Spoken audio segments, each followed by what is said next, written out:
दोस्तों very good morning to all of you. एक चीज़ आप सभी लोगों को पता चल गई होगी कि कल एक चीज़ अनाउंस करी गई है सरकार के द्वारा कि कॉमन एलिजिबिलिटी टेस्ट जो है ये लागू कर दिया गया है। यानी कि अब आपको अलग से बैंक, एसएससी और रेलवे, इन तीनों का जो आपको अलग से एग्ज़ाम देना पड़ता था, मतलब बैंक का एग्ज़ाम अलग से, एसएससी का अलग से और रेलवेज़ का अलग से, तो अब ये तीनों परीक्षाओं को मर्ज कर दिया गया है और एक सिंगल एग्ज़ाम्स का सिस्टम बना दिया गया है जिसको कॉमन एलिजिबिलिटी टेस्ट के नाम से जानते हैं। यानी कि अब आपको अलग अलग एग्ज़ाम ना देकर कोई एक सिंगल एग्ज़ाम देने मात्र से ही आप इसमें जॉब ले सकते हैं। आगे चलकर हो सकता है और भी कई एग्ज़ाम मर्ज होकर इसी में मिल सकते हैं। तो अब इसमें देखो क्या क्वेश्चन बन सकते हैं। जैसे कि आपके मन में सवाल आ सकता है कि सर अगर ये एग्ज़ाम एक बार होगा तो इसको साल में सिर्फ एक बार दे सकते हैं या एक से ज़्यादा बार दे सकते हैं। इसमें मेरिट बेस सिस्टम होगा कि किस तरीके से सिलेक्शन होगा, उसके बारे में क्वेश्चंस भी बने हैं, उसको भी डिस्कस कर लेते हैं। तो इन सब की शुरुआत होती है इस बार का जो बजट पेश किया गया था उसमें बीजेपी के द्वारा ये मुद्दा रखा गया था कि वो सारे एग्ज़ाम सिस्टम को ख़त्म करके एक कॉमन एलिजिबिलिटी टेस्ट जो है इसको मंजूरी प्रदान करेंगे। तो हाल ही में मोदी जी की कैबिनेट के द्वारा इसको मंजूरी प्रदान कर दी गई है। अब इसमें प्रश्न क्या बनेगा कि उस नोडल एजेंसी का नाम बताइए जिसे भारत सरकार देश की सभी परीक्षाओं, सभी सरकारी और बैंकों की नौकरियों के लिए सामान्य पात्रता परीक्षा यानी कि कॉमन एलिजिबिलिटी टेस्ट आयोजित करेगी। तो कौन सी एजेंसी इसको आयोजित करेगी? आंसर हो जाएगा नेशनल रिक्रूटमेंट एजेंसी।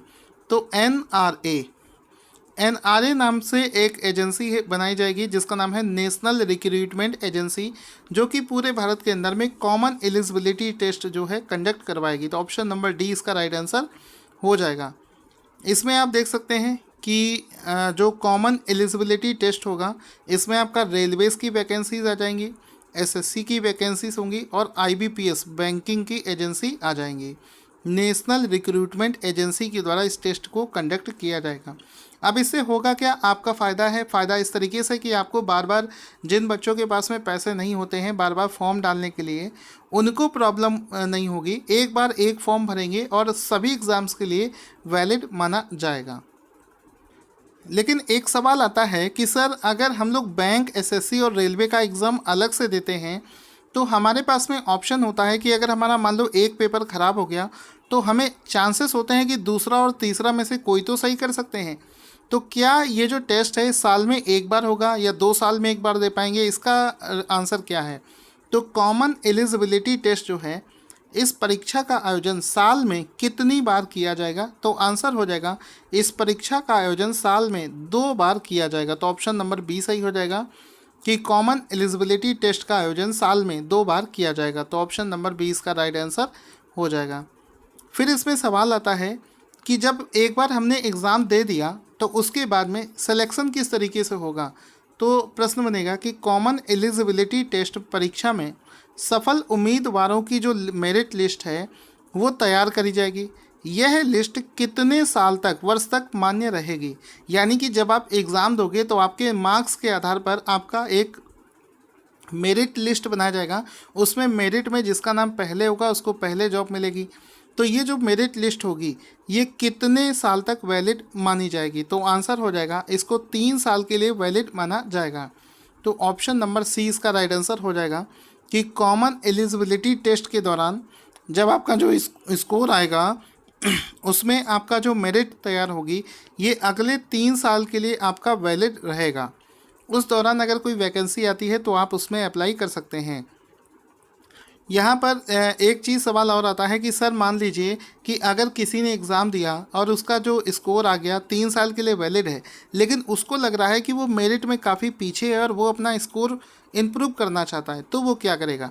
तो इस केस में क्या होगा, अगर आप अपना जो स्कोर है वो इम्प्रूव करना चाहते हैं तो आप फिर से, चूँकि साल में 2 बार आयोजित की जाती है, तो आप चाहें तो फिर से एक बार उस एग्ज़ाम में बैठकर अपना स्कोर भी इम्प्रूव कर सकते हैं, उसकी कोई भी मनाही नहीं है। तो इस प्रकार से इसका पूरा प्रोसेस है जो कि फॉलो किया जाएगा। आगे चलते हैं अगले प्रश्न की तरफ। क्वेश्चन बनेगा दोस्तों कल की डेट में यानी कि 20 अगस्त को स्वच्छता सर्वेक्षण 2020 का रिजल्ट घोषित कर दिया गया है, जिसमें कि ये देखा जाता है कि कौन सा शहर कितना ज़्यादा स्वच्छ है। तो अगस्त 2020 में जारी किए गए स्वच्छता सर्वेक्षण 2020 के परिणामों में कौन सा शहर पहले स्थान पर आया है? तो इसका राइट आंसर हो जाएगा इंदौर। इसमें इंदौर इसका राइट आंसर हो जाएगा। लगातार चौथी बार ऐसा हो रहा है कि इंदौर फिर से एक बार पहले स्थान पर आ गया है। तो स्वच्छता सर्वेक्षण 2020 में इंदौर जो है ये 4 बार पहले स्थान पर पहुंच चुका है। ये वर्ष 2020 के परिणाम हैं और लगातार चौथी बार इंदौर जो है, मध्य प्रदेश का इंदौर शहर इस लिस्ट में पहले स्थान पर आया है। इसका एक फ़ोटो देख सकते हैं। देखो इसमें लिखा है कि स्वच्छता सर्वेक्षण अभियान में इंदौर फिर से बना नंबर 1। तो इसमें जानेंगे और भी फैक्ट्स। इंदौर इससे पहले 3 बार पहले पोजीशन पर आ चुका है, वर्ष 2017 में, 18 में और 19 में, और वर्ष 2020 में भी वो पहले स्थान पर आ चुका है। साथ ही साथ में जब इस सर्वे को जारी किया गया था पहली बार, तो इसके पहले संस्करण में भारत का सबसे स्वच्छ शहर कौन सा बना था? उस समय बना था मैसूर। मैसूर जब इसको पहली बार इस इंडेक्स को, इस सर्वे को जारी किया गया था, तब मैसूर पहले स्थान पर था। उसके बाद से बराबर इंदौर जो है पहले स्थान पर आ रहा है। अब इस बार का अगर रिज़ल्ट हम लोग देखें तो पहले स्थान पर है इंदौर, दूसरे स्थान पर है गुजरात का सूरत, तीसरे स्थान पर है नवी मुंबई और चौथे स्थान पर है वाराणसी। दोस्तों बिना किसी दूसरे के सहारे रहते हुए आप सभी लोग वीडियो को लाइक और शेयर करके बताएं कि आपको वीडियो कैसा लग रहा है। साथ ही साथ में जनवरी से लेकर जुलाई तक का मंथली पीडीएफ जो है वीडियो के डिस्क्रिप्शन में लिंक है, जाकर वहां से ले सकते हैं। अगला प्रश्न है कि हाल ही में एक कैंसर के ऊपर रिपोर्ट जारी करी गई है, जिस पर बहुत सारे क्वेश्चंस बन सकते हैं। क्वेश्चन क्या है कि हाल ही में किस संगठन ने national cancer registry programme 2020 national cancer registry programme report 2020 जारी कर दी है? तो आंसर हो जाएगा ICMR। हाल ही में ICMR ने कैंसर के ऊपर अपनी रिपोर्ट को जारी कर दिया है, जिसमें कि कितने लोगों को कैंसर है, कितने लोगों को हो सकता है, कौन से कैंसर से कितने लोग प्रभावित हैं, ये सभी पूरे देश के अंदर की डेटा को ये प्रदर्शित करती है। तो ICMR के द्वारा हाल ही में इस रिपोर्ट को जारी कर दिया गया है। ये आप इस फोटो में भी देख सकते हैं। ICMR जिसका फुल फॉर्म होता है Indian council of medical research, ठीक है, उसके द्वारा ये रिपोर्ट जो है ये जारी कर दी गई है। इसमें आप इसका फ़ोटो भी देख सकते हैं। रिपोर्ट ऑन एक ICMR के साथ में एक और ऑर्गेनाइजेशन है NCDIR, उसने भी इस रिपोर्ट को पब्लिश करने में ICMR का हेल्प किया है। और ये रिपोर्ट है जिसमें कि आप देख सकते हो report of national cancer registry programme, ठीक है, ये रिपोर्ट आप यहाँ पर देख सकते हो। अब इसके जितने भी पॉइंट्स हैं उन वो अपने आप में एक क्वेश्चन है। जैसे कि एक रिपोर्ट का एक पॉइंट है कि भारत को 2020 में कैंसर के कुल कितने मामले हो सकते हैं? तो भारत में सन 2020 में कैंसर के कुल 13.9 लाख मामले हो सकते हैं। साथ ही साथ में वर्ष 2025 तक ये जो केसेस हैं ये बढ़कर 15.7 लाख हो जाने की संभावना जताई गई है। तो ये भी अपने आप में एक पॉइंट्स है, ठीक है। साथ ही साथ में ये वाला पॉइंट सबसे ज़्यादा इम्पॉर्टेंट है कि 2025 तक कैंसर पीड़ितों की केसेस जो संख्या है वो कितने होने के चांसेस हैं? तो 15.7 लाख इसके केसेस की संख्या हो जाएगी। कब तक हो जाएगी? वर्ष 2025 तक। ईयर भी आपसे पूछ सकता है, मतलब क्वेश्चन डायरेक्ट फॉर्म में भी और इनडायरेक्ट दोनों तरीके से पूछ सकता है।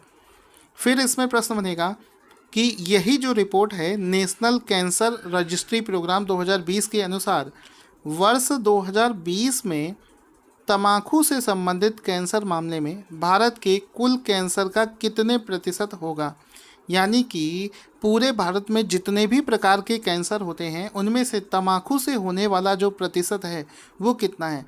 तो आप ये जानकर हैरान हो जाएंगे कि सबसे ज़्यादा अगर परसेंटेज किसी चीज़ का है तो वो टोबैको से होने वाला कैंसर है और इसका परसेंटेज है 27.1%।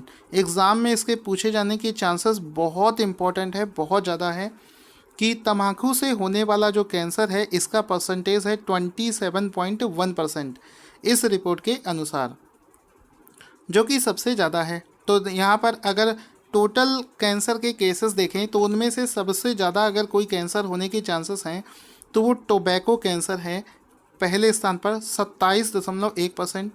दूसरे स्थान पर है गैस्ट्रो इंस्टेंटाइनल कैंसर जिसका परसेंटेज है 19.7 और तीसरा है सर्विक्स यूटेरी कैंसर जिसका परसेंटेज है 5.4%। ये डेटा आपको याद रखना है एग्ज़ाम के पॉइंट ऑफ व्यू से।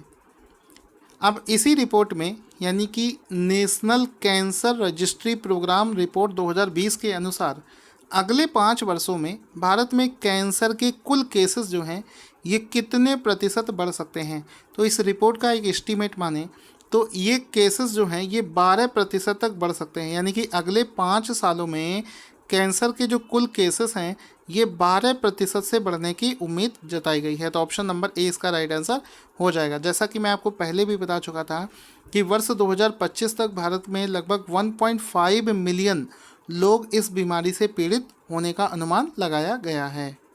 अगले क्वेश्चन हमारा है इकोनॉमी की तरफ से। क्वेश्चन बनेगा कि अगस्त 2020 में $2 ट्रिलियन की मार्केट वैल्यू वाली पहली अमेरिका की कंपनी कौन सी बन गई है।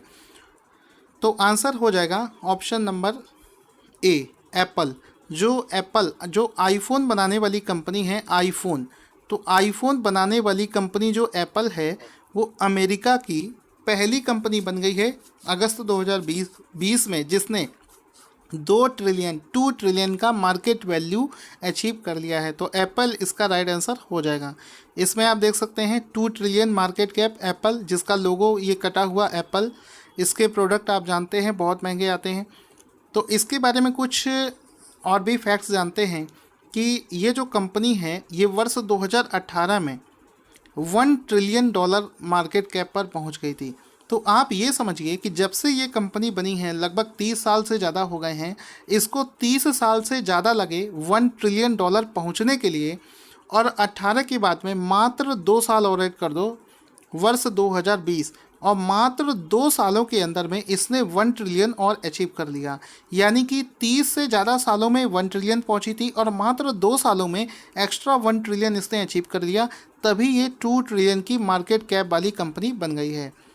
अगर इस कंपनी की टोटल मार्केट कैप यानी कि टोटल वैल्यूएशन देखें तो कई देशों के जीडीपी से भी ज़्यादा है इस अकेले कंपनी का मार्केट वैल्यूएशन। ठीक है, लेकिन क्या पहली बार इतिहास में कोई कंपनी इस मुकाम पर पहुंची है? नहीं, गलत है। इससे पहले सऊदी अरब की एक ऑयल कंपनी है जिसको सऊदी अरामको के नाम से जानते हैं। दिसंबर 2019 का समय चल रहा था।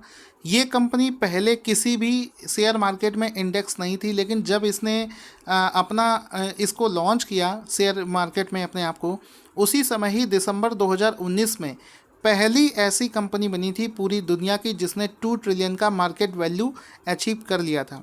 लेकिन बाद में इसका शेयर डाउन होता गया और इस समय ये 1820 अरब डॉलर के आसपास में है, ना कि 2000। तो ये पीछे हो गई है। अगर इस समय की बात करी जाए तो एप्पल पूरी दुनिया की सबसे बड़ी कंपनी बन चुकी है जिसका मार्केट वैल्यू है 2 ट्रिलियन कैप। अगर इस कंपनी की कुल वैल्यूएशन की बात करी जाए तो ये चीज़ बिल्कुल सही है कि कई देशों की जीडीपी जैसे कि रशिया, रूस की जीडीपी से भी ज़्यादा हो गई है इसकी valuation. Brazil, Italy, Canada, South Korea, Australia, Spain, तुर्की, ताइवान, यूएई, नॉर्वे, इन सभी देशों की अगर जीडीपी देखें तो इस कंपनी की वैल्यूएशन से भी कम है। तो आप समझ सकते हैं अमेरिका की एक सिंगल कंपनी का वैल्यूएशन देशों की जीडीपी से भी ज़्यादा है। आगे चलते हैं। अगला प्रश्न बनेगा कि हाल ही में किसने एडीबी में उपाध्यक्ष के रूप में शामिल होने के लिए भारत के चुनाव आयुक्त के पद से इस्तीफा दे दिया है। तो आंसर हो जाएगा अशोक लवासा। ऑप्शन नंबर 20 का राइट आंसर हो जाएगा कि हाल ही में अशोक लवासा ने भारत के चुनाव आयुक्त के पद से इस्तीफा दे दिया है क्योंकि उनको एशियन डेवलपमेंट बैंक में उपाध्यक्ष की भूमिका मिल गई है। साथ ही साथ में इन्होंने अपना जो रेजिग्नेशन है वो भारत के प्रेसिडेंट को सबमिट किया है और प्रेसिडेंट की तरफ से उसको एक्सेप्ट भी कर लिया गया है। तो ऑप्शन नंबर 20 का राइट आंसर हो जाएगा कि भारत के चुनाव आयुक्त अशोक लवासा ने हाल ही में अपने पद से इस्तीफा दे दिया है। अगला प्रश्न है कि विश्व मानवतावादी दिवस वर्ल्ड ह्यूमैनिटेरियन डे किस दिन मनाया जाता है।